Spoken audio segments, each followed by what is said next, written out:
सब अवकल समीकरण ऐसे हल नहीं हो पाएगा। एग्जाम्पल देखो भाई, जैसे आपको दे दिया जाएगा क्या, dy बाई डी एक्स, देखते चलना, dy by d x minus x y, d y by d x minus x y equal sine x, ऐसे दे दिया जाए। इसको भाई कैसे बनाओ, पहले बताए, सुनो पहले इसको बनाओ और d y by d x रूप में बनाओ, तो मतलब इसको समघाती अवकल समीकरण रूप में बनाओ।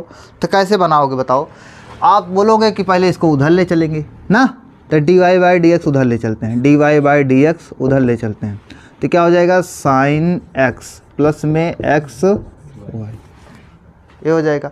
अब यहाँ पर क्या करोगे, हमको बनाना क्या है, वाई अपान, यही तक सॉल्व करने का तरीका सीखा है ना हमने, वाई अपान एक्स रूप में बनाना है। वाई अपान एक्स रूप में कैसे बन पाएगा बताओ, ये कोई तरीका बताओ भाई। एक्स कॉमन करें क्या, एक्स कॉमन कर लेते हैं, d y by d x, x common कर लिया, तो यहाँ पर क्या हो जाएगा साइन एक्स अपान में एक्स प्लस में एक्स स्क्वायर कॉमन कर लें, एक्स स्क्वायर तुम बोल रहे तो एक्स स्क्वायर, यहाँ पर वाई अपान में एक्स, सॉरी वाई अपान में एक्स हो गया। तो क्या आपको लग रहा है ये वाई अपान एक्स का फलन है? जितने सब सवाल हमने सॉल्व किया सब जगह वाई अपान एक्स, यहाँ पर क्यों नहीं है जानते हो, यहाँ तो एक जगह वाई अपान एक्स दिख रहा है, यहाँ तो वाई अपान एक्स है ही नहीं, और सामने भाई यहाँ पर तो एक्स स्क्वायर आ जा रहा है, बहुत प्रॉब्लम क्रिएट कर रहा है। तो आप सुनो पहले, वहाँ पर यही तो आपको दिक्कत होगी, आप कैसे समझोगे कि किसको समघाती से लगाना है, किसको कैसे लगाना है। तो पहले प्रयास करना कि अगर d y by d x रूप में बन जाए, मतलब वाई होमोजीनियस डिफरेंशियल इक्वेशन समघाती अवकल समीकरण बन रहा है, तो उसको उस तरीके से सॉल्व करना। नहीं तो अब ऐसे कंडीशन में आए हुए सवालों को सॉल्व करने का तरीका क्या बना जानते हो, 9.6 में बताया गया, रैखिक समीकरण जिसे बोला जाता है, रैखिक हल, समझे कि नहीं। इसमें d y by d x तरीके से, मतलब इसमें समघाती अवकल समीकरण रूप में नहीं सॉल्व कर पाओगे, इसको दूसरे तरीके से सॉल्व करना पड़ेगा, वही 9.6 में बताया गया है, उसको आपको हम सिखाते हैं, समझे कि नहीं भाई। तो सुनो आप, बात क्या है आप समझ में आया कि नहीं, समझ में आया कि नहीं, प्रॉब्लम क्या क्रिएट कर रहा है, वाई अपान एक्स नहीं बन पा रहा है ना, ऐसे डी एक्स अपान डी वाई भी नहीं बन पाता, वो एक्स अपान वाई, अगर डी एक्स अपान डी वाई बराबर दे दिया होता ना, तब भी कई क्वेश्चन में नहीं बन पाता। अब जितने क्वेश्चन मैं लूँगा सभी में मैं दिखाऊंगा, देखो ये होमोजीनियस डिफरेंशियल इक्वेशन नहीं बन पा रहा है, ठीक, तो उसको कैसे तरीके से सॉल्व करना पड़ेगा। तो देखो ऐसे सवालों में कैसे सॉल्व करना पड़ेगा, तो देखो इसमें आप समझोगे, अगर आपको सुनो पहले, अगर आपको दे दिया जाए d y by d x, d y by d x, d y by d x के बगल में कुछ नहीं हो, ठीक भाई, होगा भी तो कॉमन कर लेना, d y by d x plus में क्या हो जानते हो भाई, प्लस में पी एक्स हो, क्या हो, d y by d x plus में पी एक्स बराबर क्यों हो, क्या हो, d y by d x plus में पी एक्स बराबर क्यों हो। जहाँ पर जानते हो आप बोलोगे ये पी क्यों क्या है, पी क्यों क्या होगा जानते हो भाई, ये d y by d x P y होगा, क्या होगा, ये पी वाई, ऊपर वाई है ना, तो ऊपर वाई होगा, क्या होगा, यहाँ बगल में d y by d x के बगल में क्या होगा, वाई होगा, वाई के बगल में पी क्यों क्या है जानते हो, पी और क्यों ये होगा भाई, पी और क्यों, ये कोई एक्स वाला फलन होगा, एक्स वाला फंक्शन, साइन एक्स होगा, एक्स होगा, एक्स स्क्वायर होगा, कुछ भी हो सकता है। तो मतलब ये पी क्या होगा, पी और क्यू क्या होगा भाई, एक्स वाला फंक्शन, या कोई कांस्टेंट हो सकता है। कांस्टेंट मतलब समझते हो, बताओ जी, अचर मतलब कोई गिनती हो जाएगा यार, -5 बटे 2 कुछ भी हो सकता है। मतलब पी और क्यू क्या होगा, या तो कोई एक्स वाला फंक्शन होगा या तो कोई कांस्टेंट मतलब कोई भी गिनती हो सकता है, कोई भी मान हो सकता है, समझ में आया आपको। ये भाई क्या है, पी और क्यू की बात कर रहे हैं, पी और क्यू की बात। अगर ऐसे आपको बन जाए तो इसको आप कैसे, इसको रैखिक हल इसका निकलेगा, मतलब उसको इस तरीके जैसे हम बता रहे हैं उस तरीके से सॉल्व करेंगे आप लोग।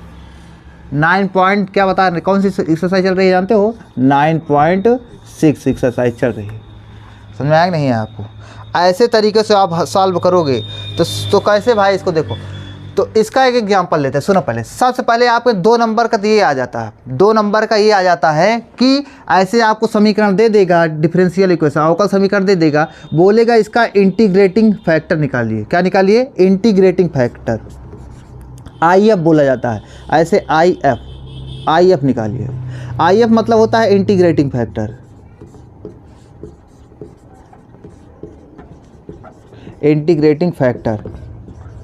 तो ये कैसे निकलता है जानते हो भाई, y, सुनो पहले dy बाई डी एक्स, ऊपर y dy by d x है, y है तो मतलब प्लस में प्लस माइनस में जो होगा y होगा, क्या होगा y, y के बगल में क्या होगा p होगा, क्या होगा y के बगल में जो होगा उसी को p मानेंगे। तो इंटीग्रेटिंग फैक्टर बराबर होता है e की पावर, क्या होता है e की पावर में इंटीग्रेशन करेंगे, e की पावर में p dx करेंगे, क्या करेंगे e की पावर में p dx, ये क्या होगा इंटीग्रेटिंग फैक्टर होगा। ई की पावर अभी तो बता रहे हैं, इसके बाद उस एग्जाम्पल लेंगे तो और अच्छे समझ में आएगा। तो क्या होगा भाई इंटीग्रेटिंग फैक्टर क्या होगा ई की पावर p dx, समझ में आया आपको। और सुनो पहले, इसके बाद अगर इंटीग्रेटिंग फैक्टर निकल जाएगा तब इसका हल करेंगे। जैसे हम उसमें क्या बना लेते थे, उसमें हम क्या बना लेते थे, उसमें बना लेते थे भाई पहले होमोजेनियस डिफरेंशियल इक्वेशन बता देते कि हाँ यहाँ पर ये हो गया, y अपान x फलन बना लेते थे, फिर जाके क्या मान कर सॉल्व करते थे ना, फिर हल करते थे। अब ऐसे यहाँ पर ये निकल जाएगा ना, इंटीग्रेटिंग फैक्टर भी अगर अलग से पूछ लेता है भाई, नहीं तो हल करने को बोलेगा ना, पहले इंटीग्रेटिंग फैक्टर निकालोगे फिर जाके हल करोगे। तो हल कैसे करोगे जानते हो, इसका हल कैसे होता है, y क्या होता है y into integrating factor, integrating factor कुछ ना कुछ आएगा, सॉल्व करोगे तो आएगा इंटीग्रेटिंग फैक्टर इक्वल, यहाँ पर समाकलन वाला साइन लगाएंगे, क्या लगाएंगे बोलो यार, समाकलन वाला साइन लगाएंगे, फिर जाके लिखेंगे क्यों, क्या लिखेंगे क्यों इंटू, अरे सब जगह p का यूज हो रहा है, क्यों का भी तो यूज होगा, यहाँ पर क्यों इंटू इंटीग्रेटिंग फैक्टर, क्या इंटीग्रेटिंग फैक्टर, फिर जाके इंटू में dx, समझे कि नहीं, यही होगा इसका हल, इसका ये सॉल्यूशन होगा। अब जो सॉल्यूशन आएगा एक भाई व्यापक हल भी आ सकता है, एक क्या हो जा सकता है एक विशिष्ट हल। विशिष्ट हल अब कब आएगा, जब x और y का मान देकर बोलेगा, समझे नहीं। व्यापक हल कब आएगा, जब यहाँ से भाई समाकलन करोगे तो c आएगा, वही व्यापक हल हो जाएगा। आप समझ पा रहे हो कि नहीं समझ पा रहे हो मैं क्या बोल रहा हूँ। तो ये समझ में आया ना भाई, तब एग्जाम्पल लेते हैं वैसे सॉल्व करते, आप समझते चले चलते हैं, ठीक। इसको नोट कर लो, बोलो। देखो जैसे हम एक क्वेश्चन लेते हैं, क्या क्वेश्चन है बताओ, dy by d x plus में 2y इक्वल साइन एक्स। देखो जी ये सवाल है, यही सवाल है भाई। अब सुनो पहले, अब ऐसे दिख जाएगा तो आप ऐसे भी सोच लोगे कि dy बाई डी एक्स बन ही नहीं, y अपान एक्स का फलन बन ही नहीं पाएगा। यहाँ पर dy बाई डी एक्स है ना, तो y अपान एक्स सब जगह बनाने की कोशिश करो, तो y अपान एक्स कैसे बन पाएगा भाई, x कॉमन करोगे तो साइन x अपान y तो हो ही नहीं सकता, क्योंकि एंगल है, एंगल के अंदर कोई नहीं जा सकता, एंगल में कोई नहीं जा सकता ना भाई, तो x अपान y ये नहीं बन पाएगा। तो आप फिर जाके दूसरा तरीका लगाओगे जो अभी हम सिखाने चल रहे हैं, समझे कि नहीं। तो पहले बताओ ये उसी फॉर्म में है कि नहीं है, dy बाई डी एक्स, मैं क्या बोला था अभी, dy मैं बार बार लिखूंगा याद हो जाएगा, dy बाई डी एक्स, अगर dy बाई डी एक्स दिख जाए तो प्लस में पी वाई इक्वल क्यों होना चाहिए। तो y दिख गया कि नहीं दिख गया, तो y के बाद अब मैं बोला था जहाँ पर p और q क्या होगा, कोई ना कोई नंबर होगा या तो भाई कोई x वाला फलन होगा। तो यहाँ पर देखो y के बगल में क्या है 2 है, क्या बताओ जी, y के बगल में 2 है, मतलब भाई मैं जो बोला था उसी के अकॉर्डिंग तो काम हो रहा है, कोई ना कोई नंबर होगा, तो मतलब क्या है y के बगल में जो है वो नंबर है, और नंबर है तो भाई ये क्या होगा, ये p होगा, क्या होगा p बराबर क्या है +2 है, समझ में आया। और q बराबर क्या है साइन x है, x वाला फंक्शन नहीं है, तो q बराबर क्या है साइन x है। अब यहाँ से तो हमको p और q का मान पता चल गया। अब इसके आगे क्या करेंगे, इसके आगे हम बोलेंगे कि अब निकालेंगे इंटीग्रेटिंग फैक्टर, क्या बोलेंगे इंटीग्रेटिंग फैक्टर, इंटीग्रेटिंग जो होगा भाई, इंटीग्रेटिंग फैक्टर का हिंदी होता है कुछ, समझे नहीं, इसका निकालेंगे इंटीग्रेटिंग IF निकालेंगे। तो सुनो पहले IF कैसे निकलता है, e की पावर क्या, e की पावर p dx होता है कि नहीं होता, e की पावर p dx। तो चलो भाई e की पावर p का मान बताओ, p का मान क्या है 2 dx। अब इसका समाकलन करो, जल्दी से करो समाकलन, हाँ तो क्या हो जाएगा e की पावर 2x हो गया, समझ में आया, क्या हो गया इंटीग्रेटिंग फैक्टर क्या आ गया e की पावर 2x हो गया। अब इसके बाद अब क्या करेंगे, अब करेंगे इसका हल, क्या करेंगे हल। अब हल करते हैं भाई, तो हल करने क्या अभी सूत्र बताया था मैंने, इंटीग्रेट पहले क्या y क्या होता है, क्योंकि y है ना यहाँ पर, तो y इंटू इंटीग्रेटिंग फैक्टर यहाँ पर इक्वल, फिर समाकलन वाला साइन, फिर q इंटू इंटीग्रेटिंग फैक्टर, फिर जा क्या होता है dx, ये होगा कि नहीं होगा। चलो भाई तो y इंटू इंटीग्रेटिंग फैक्टर क्या है e की पावर 2x है इक्वल, चलो भाई सॉल्व करो, q का मान क्या है साइन x है, क्या है sine x into integrating factor क्या है ई की पावर 2x dx। समझ में आया? अब इसका करना है आपको समाकलन। ए भाई इसका समाकलन करना है, तो चलो, तो इसका समाकलन कैसे करोगे? इसको मैं I1 मान लूँ क्या? I1 मान लूँ, इसका समाकलन कर जो आए फिर लिख दूँ, वही अपना आंसर हो जाएगा। तो इसको देखो, इसका समाकलन करना है ना, तो इसको I1 मान लेते हैं। क्या मान लेते हैं? I1। तो चलो I1 का इधर सॉल्व करते हैं। तो देखो I1 बराबर क्या हो जाएगा? I1 बराबर क्या है? ई की power 2x sign x dx है भाई। तो चलो अब यहाँ से बताओ आप हमको कि कैसे करोगे? एक को फर्स्ट फंक्शन, एक को सेकंड, इसमें खंडसा लगेगा ना जी। तो चलो क्या होगा, तो सुनो पहले, यहाँ पर देखो साइन एक्स को फर्स्ट फंक्शन मानते हैं, ई की पावर 2x को सेकंड, तो ई की पावर 2x का समाकलन क्या होगा? 1/2 क्या होगा भाई? अरे आइलेट लगाओ ना यार, आइलेट लगाते हैं कि नहीं लगाते? तो देखो इसमें क्या है, ई क्या है? एक्सपोनेंशियल फंक्शन है, टी क्या है? ट्रिग्नोमेट्रिक। जो पहले आता है उसको फर्स्ट फंक्शन मानते हैं, बाद में सेकंड फंक्शन। तो ये फर्स्ट फंक्शन हो गया, सेकंड फंक्शन।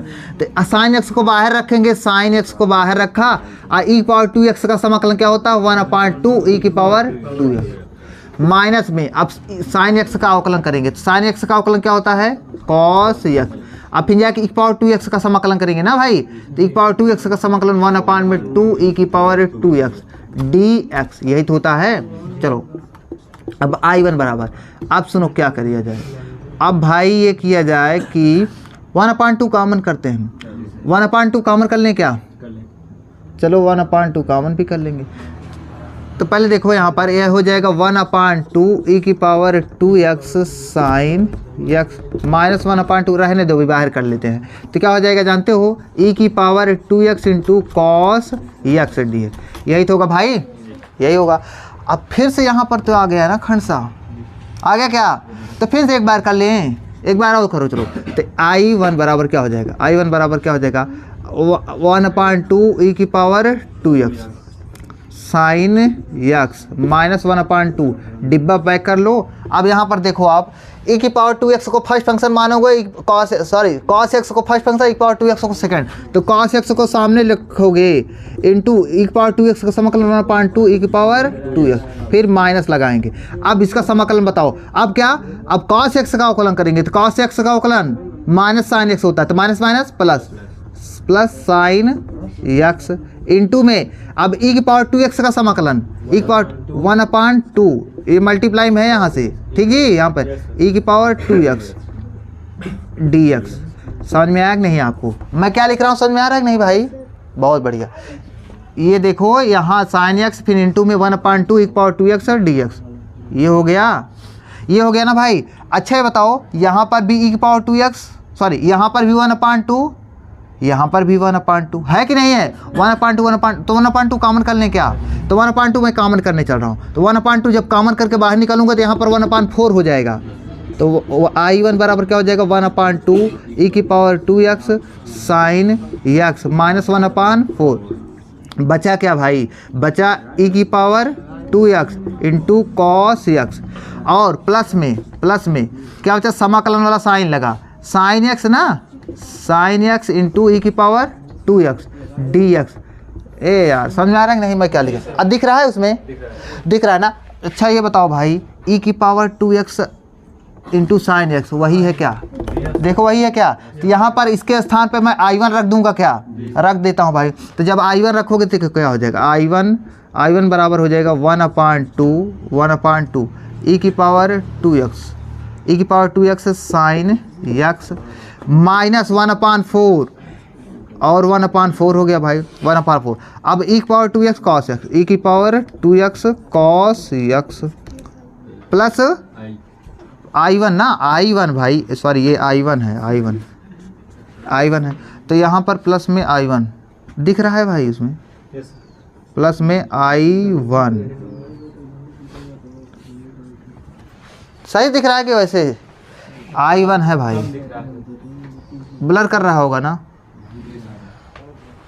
ये I1 है भाई। अच्छा बताओ, जब ये I1 देखो -1/4 जब यहाँ अंदर मल्टीप्लाई होगा तो -1/4 I1 हो जाएगा, क्या है, हो जाएगा ना। अब -1/4 I1 जब इधर आएगा तो +1 हो, तो इतना समझ में लेना, ठीक भाई। -1 देखो -1/4 से अंदर मल्टीप्लाई करेंगे, इसके सामने भी -1/4 होगा, इसके सामने I1 के सामने, तो -1/4 I1 इधर आएगा तो प्लस में हो जाएगा। तो I1 प्लस में 1/4 I1 हो गया, 1/4 है भाई,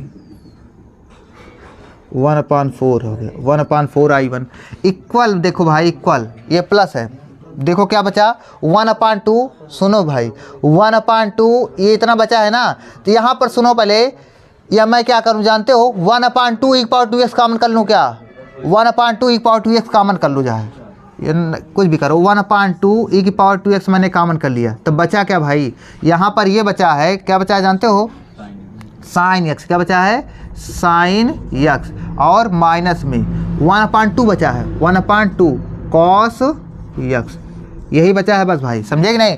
अच्छा बताओ, जब इसको सॉल्व करेंगे तो 4 × 1 = 4 + 5 I1 हो जाएगा, क्या हो जाएगा, 5I1/4 हो जाएगा क्या, तो सुनो पहले 5I1/4 यही हो जाएगा ना। हमको किसका मान निकालना जानते हो, हमको तो I1 का मान निकालना है, तो I1 का मान निकालने का मतलब ये 5/4 है तो उधर जाएगा तो 4/5 हो जाएगा, मल्टीप्लाई हो जाएगा ना भाई, तो 4/5 से मल्टीप्लाई हो जाएगा उधर, तो I1 बराबर क्या हो जाएगा ना, तो 4/5 में से मल्टीप्लाई, I1 बराबर हो जाएगा 4/5 से मल्टीप्लाई 4/5 × 1/2, यही होगा कि नहीं होगा। जब ये हो जाएगा फिर e⁻²x पूरा लिख उठेगा। अब भाई ये 2 से 2 कटेगा क्या, देखो यार ये 2 से 2 कटेगा तो 2/5 हो जाएगा क्या, 2/5, तो 2/5 मैं डायरेक्ट लिखता हूँ भाई, जगह नहीं है, तो 2/5 क्या हो जाएगा जानते हो, हाँ, तो 2/2/5 e⁻²x, यहाँ पर क्या हो जाएगा, साइन x -1/2 कॉस x ना, ये हो गया भाई, प्लस में c। आज सभी समझ में आया कैसे I1 का मान आया कि नहीं आया। आप सुनो पहले, यही I1 का तो मान निकालना था हमको, इसी के तो माने थे, अब मान रख दो, अपना आंसर मिल जाएगा। तो देखो यहाँ पर इसको I1 माना गया था, देखो क्या हो जाएगा, y × e⁻²x भाई इक्वल e⁻²x, यहाँ पर क्या आया है 2/5 e⁻²x, और क्या हो जाएगा, हाँ ब्रैकेट में sine x minus 1/2 cos x plus में c। सुनो पहले, आपका आंसर एकदम सही है। वैसे देखो इधर भी e⁻²x है, इधर भी e⁻²x है, क्या हटा भी सकते हो, इसको हटा भी सकते हो, तो क्या आएगा y बराबर 2/5 sine x minus 1/2 cos x हो जाएगा। या बहुत कुछ करेंगे, 2/5 से अंदर मल्टीप्लाई कर देंगे, आपका आंसर यही हो जाएगा, समझे कि नहीं। चाहे e⁻²x हटा भी दोगे, नहीं हटाओगे तब भी आपका आंसर समझ में आया। आप सभी की समझ में आया कि नहीं, अब तरीका वही लगाया जाएगा भाई, बार बार करेंगे तो सब एकदम समझ में आ जाएगा। चलो दूसरी सवाल बोलो आप, dy/dx है और क्या है, +3y इक्वल e⁻−2x है भाई। तो सुनो जी, इसमें भी y/x नहीं बना सकते, ऐसा आपको दिया जाएगा ना, आप नहीं बना पाओगे। उसमें साइन x था तो x के बगल में आप y नहीं बना सकते थे, क्योंकि भाई एंगल में कोई नहीं पहुंच सकता, वैसे पावर में नहीं पहुंचा जा सकता। ई पावर यहाँ पर क्या है, x है ना, तो y/x सब जगह बनाना है। मैं बार बार क्यों बोल रहा हूँ बनाने को, क्योंकि इसके पहले हम लोग समघाती पढ़े थे ना, समघाती में देखो y/x सब जगह बन जाता था। अगर dy/dx है सब जगह y/x बना लिया जाता है, यहाँ पर नहीं बना पाओगे। इसीलिए यहाँ पर 9.6 वाली एक्सरसाइज जिसमें कॉन्सेप्ट बता रहे हैं रैखिक हल करेंगे, क्या करेंगे, रैखिक हल। इसमें इंटीग्रेटिंग फैक्टर निकाल के करना पड़ेगा। तो चलो सुनो पहले, मैं क्या बोला, dy/dx दी जाए तो आपको कौन सा फॉर्म ढूंढना है, dy/dx प्लस में py इक्वल q, मतलब y हो जाए भाई, y के बगल में जो होगा, जो मल्टीप्लाई होगा वो सब क्या होगा, p होगा। तो p यहाँ से क्या मिलेगा बताओ, p मिलेगा भाई 3। अब q क्या होगा, q हो जाएगा e⁻−2x पूरा हो जाएगा। ये भी देखे रहना dy/dx के बगल में कोई मल्टीप्लाई ना हो, समझेंगे ना। dy/dx अकेला होना चाहिए, एकदम अकेला नहीं होगा। जैसे 2 से मल्टीप्लाई होगा तो 2 से डिवाइड कर देना, हटा देना उसे, समझे। तो चलो भाई, तो यहाँ से p और q का मान निकल गया। अब चलो इंटीग्रेटिंग फैक्टर निकालते हैं। इंटीग्रेटिंग फैक्टर कैसे निकलेगा, इंटीग्रेटिंग फैक्टर होगा e⁻p होगा, px होगा कि नहीं, p dx होगा। तो आप यहाँ से बताओ, आप e⁻3 समाकलन करेंगे ना भैया, तो समाकलन करो तो 3dx होगा। तो चलो इसका समाकलन करोगे बता क्या हो जाएगा, e की पावर 3x हो जाएगा, यही तो होगा, e की पावर 3x हो गया भाई, e की पावर 3x आ गया। आप सुनो पहले, अब क्या कर रहे हैं, अब हल करते हैं ना। अब चलो हल लिखते हैं। तो क्या होता है इंटीग्रेटिंग फैक्टर, क्या होता है बताओ जी, y होता है ना, y इंटू इंटीग्रेटिंग फैक्टर और इक्वल समाकलन वाला sine q into integrating factor और भाई इंटू dx, यही तो होता है, यही होता है। तो चलो जी अब हम करते हैं समाकलन। अब चलो पहले तो y, अब इंटीग्रेटिंग फैक्टर क्या है, e की पावर 3x है, इक्वल क्यों का है, क्या है, e की पावर माइनस 2x इंटू क्या है भाई इंटीग्रेटिंग फैक्टर, e की पावर 3x dx। अब चलो करते हैं भाई, तो यहाँ से बताओ, अब इसके आगे वाला स्टेप यहाँ लिखते हैं। तो y इंटू ई की पावर 3x, ई की पावर 3x इक्वल, अब इसका बताओ, इसको खंडसा लगाना पड़ेगा, क्यों जी, खंडसा लगाना पड़ेगा ना इसमें। तो लगाते हैं भाई, किसको फर्स्ट माने किसको सेकंड, आप लोग दिमाग नहीं लगा रहे हो यार, इसमें खंडसा सब कुछ नहीं लगेगा, ये मल्टीप्लाई में जुड़ जाएगा भाई। तो 3x माइनस 2x हो जाएगा, तो e की पावर x बचेगा केवल, e की पावर x dx होगा, नहीं समझे। इसका समाकलन तो सोचिए भाई, e की पावर 3x, इसका समाकलन क्या होता है, e की पावर x ही होता है, e की पावर x प्लस में c, समझ में आपको, बताओ जी, बहुत बढ़िया। अब जो है y का मान भी निकाल सकते, तो y बराबर क्या हो जाएगा, ये e की पावर 3x उधर चला जाएगा, तो e की पावर x अपान में x प्लस c अपान में e की पावर 3x हो जाएगा। तो y बराबर क्या हो जाएगा, ये ऊपर ले चलोगे तो क्या हो जाएगा, e की पावर x माइनस 3x हो जाएगा, क्या x माइनस 3x हो जाएगा, प्लस में c इंटू ई की पावर माइनस 3x हो जाएगा, समझे। तो क्या हो जाएगा, y बराबर e की पावर माइनस 2x प्लस में c इंटू ई की पावर माइनस 3x। देखो ये आ रहा है आंसर कि ये आ रहा है, क्या आ रहा है, देखो जी, जो आ रहा हो बताओ हमको भाई, y बराबर e की power minus 2x plus c e की पावर माइनस 3x, यही तो आ रहा है ना भाई, ठीक है। ऐसे ऐसे हो आप लोग, हम बोल रहे थे कि चालू कर दिया करो, समझे कि नहीं। तो क्या था भाई question, dy by d x plus में y अपान एक्स इक्वल एक्स स्क्वायर है। यहाँ पर मैंने क्या बोला, तो यहाँ पर भी dy by d x plus में पी वाई इक्वल क्यों बनाना पड़ेगा उसी फॉर्म में, और उसी फॉर्म में है भी। इसको देखो y अपान एक्स को मैं क्या लिख सकता हूँ, dy बाई डी एक्स, तो dy बाई डी एक्स लिख लिया, y जो है y से 1 अपान एक्स मल्टीप्लाई है, वही से लिखा है x plus equal x square है। यहाँ पर भाई देखो p का मान क्या है, p का मान क्या हो जाएगा 1 अपान एक्स, और बताओ q का मान क्या आएगा, एक्स स्क्वायर आ जाएगा। अब चलो भाई इंटीग्रेटिंग पहले फैक्टर निकालते हैं, इंटीग्रेटिंग फैक्टर निकालो तो क्या होता है, e की पावर होता है ना, e की पावर, बार बार मैं बोल रहा हूँ रट भी जाना चाहिए, e की पावर p dx होता है। तो चलो e की पावर p का मान क्या है बताओ, 1 अपान एक्स dx है भाई। चलो अब इसका समाकलन करो, समाकलन करो जी, 1 अपान इंटीग्रेटिंग फैक्टर बराबर क्या हो जाएगा, e की पावर 1 अपान एक्स का समाकलन लॉग है, तो e की पावर लॉग एक्स। इसको देख के आपको कुछ हो रहा है कि नहीं हो रहा है, कुछ नहीं हो रहा है भाई यार, ये कॉन्सेप्ट मैं बताया हूँ, ये कॉन्सेप्ट मैं बताया हूँ भाई, क्या होता है इसका मान, गलत है, ये मैं आपको सिखाया था यार, तुम लोग भूल जाते हो, हमको बहुत दुख होता है भाई। मैं बोला था अगर सुनो पहले, अगर कुछ भी आ जाए, जैसे a आ जाए, क्या आ जाए, a की पावर log x है, क्या है, a की पावर log x है, और उसका बेस भी a है, क्या है, बेस भी a है, जो log का बेस है, अगर उसी के वही मतलब जो यहाँ पर जिसका बेस है, और उसी के अगर सिर पर ये लदा हुआ है, मतलब a की पावर log, और कुछ भी लिखा हो x y z कुछ भी लिखा हो, लेकिन उसका बेस भी a हो, तो ये पूरा हट जाता है, तो क्या बचता है, केवल x बचता है, नहीं समझे यार। तुम लोग को सिखाया था, मैं बहुत बार सिखाया हूँ, कई बार, और शायद और दूसरे वाले बैच को भी मैं बताया हूँ, आपको भी मैं बताया था समाकलन में। तो मतलब देखो जो है भाई, जैसे log का बेस e है, तो उसी के सिर पर जैसे e के मतलब e की पावर में हो log, और उसका बेस भी e हो, तो पूरा हट जाता है। तो वैसे ये भी तो है, यहाँ पर बेस नहीं दिख रहा है ना, log का बेस नहीं दिख रहा, मतलब e है, अब e है भाई, तो ये पूरा हट नहीं जाएगा, तो बचेगा क्या, केवल बचेगा x, मतलब इंटीग्रेटिंग फैक्टर क्या आ गया, x आ गया ना। अब x आ गया भाई, तब चलो इसका हल करते हैं, हल लिखते हैं।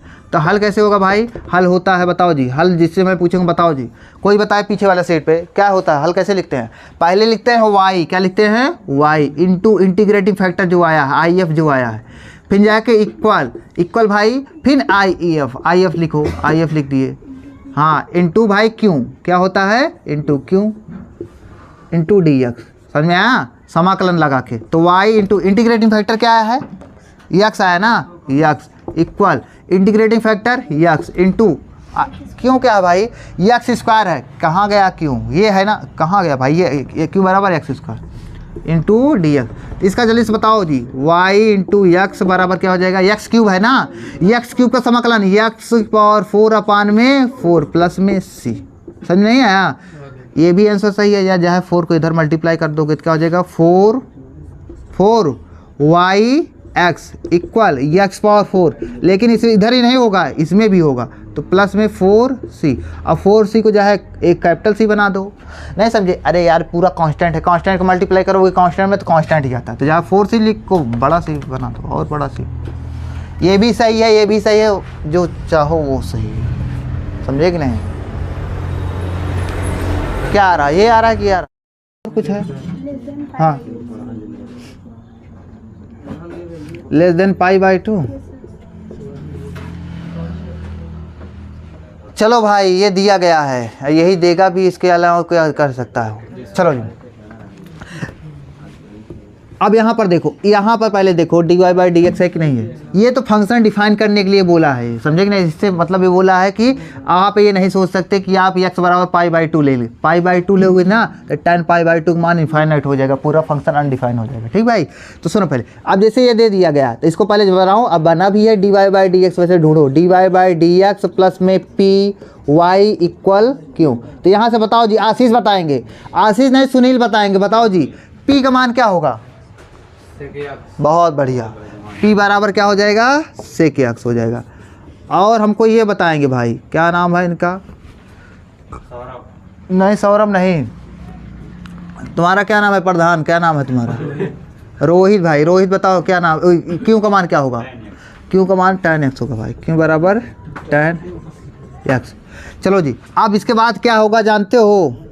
इसके बाद क्या होगा भाई? इसके बाद निकालेंगे इंटीग्रेटिंग फैक्टर, तो निकालो e की पावर p dx होता ही नहीं होता। अब वीडियो इसके बाद पॉज करके पहले पीटेंगे, e की पावर भाई p का मान क्या है बताओ? p से के x है ना d। थोड़ा पॉज करो जी, तो हो गया। चलो भाई फिर से रिज्यूम करो, चलें? आप सुनो पहले, देखो अब इसके बाद से एक्स का समाकलन हमने याद कर लिया ना, तो क्या होता है? इंटीग्रेटिंग ई की पावर सेक एक्स का समाकलन होता है log of sec x plus में tan एक्स। ये हो गया भाई, हो गया कि नहीं हो गया? अब यहाँ से आप हमको ये बताएंगे, फिर सभी पूछ लेंगे नहीं बता पाओगे, बता लोगे? बताओ इसका मान क्या होगा? हाँ, ये तो हट जाएगा भाई, क्योंकि देखो लॉग का बेस ई है और ई की पावर में है, समझेंगे? तो हट जाएगा, क्या बचेगा? सेक एक्स प्लस में tan एक्स। समझ आया कि नहीं आया? ये तो आ गया भाई इंटीग्रेटिंग फैक्टर। अब चलो अब इसको हल करते हैं, तो क्या हो जाएगा? Y into integrating factor equal भाई क्या होगा? हाँ, इंटीग्रेटिंग फैक्टर, हाँ, इंटू क्यों डी एक्स ना भैया, ये समाकलन है, समाकलन है। अब चलो y इंटू इंटीग्रेटिंग फैक्टर क्या है? ये है ना sec x plus tan x, bracket में सेक एक्स प्लस में tan एक्स, ये हो गया इक्वल। अब क्या है भाई? हाँ, यहाँ पर देखो इंटीग्रेटिंग फैक्टर यही है, ब्रैकेट में सेक एक्स प्लस में tan एक्स, ब्रैकेट बंद करो। अब क्यों क्या है? tan एक्स है ना, tan एक्स है dx। बताओ भाई, यही तो है, दिख रहा है कि नहीं? हो tan एक्स है, tan एक्स। सुनो जी, अब यहाँ पर देखो सेक एक्स इक्वल, देखो tan एक्स के अंदर मल्टीप्लाई कराओ तो क्या हो जाएगा? Sec x into tan x. अब भाई क्या हो जाएगा इसमें? tan एक्स का tan स्क्वायर एक्स हो जाएगा, क्या tan स्क्वायर एक्स हो जाएगा।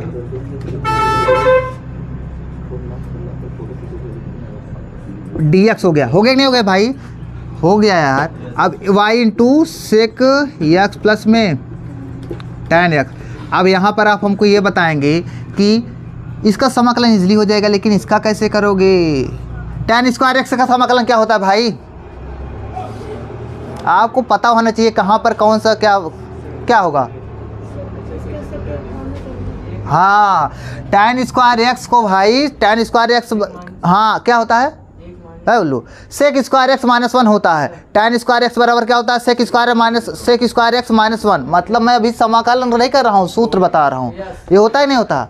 तो चलो भाई इसका देखो, इसका सूत्र तो वही रह जाएगा। देखो sec x into tan x plus में tan स्क्वायर एक्स बराबर क्या होता है? Sec square x minus 1। आप सभी का समाकलन कर लेते हैं भाई, सभी का समाकलन हो जाएगा। तो देखो y into sec x plus में tan एक्स और equal sec x into tan x का समाकलन सेक एक्स हो गया भाई, प्लस में सेक स्क्वायर एक्स का समाकलन tan एक्स ना, tan एक्स, और इसका 1 का समाकलन एक्स प्लस में सी। अरे एक्स लिखे मालिक, समझे कि नहीं? तो ये हो गया आपका भाई आंसर, यही होगा। ठीक हो गया।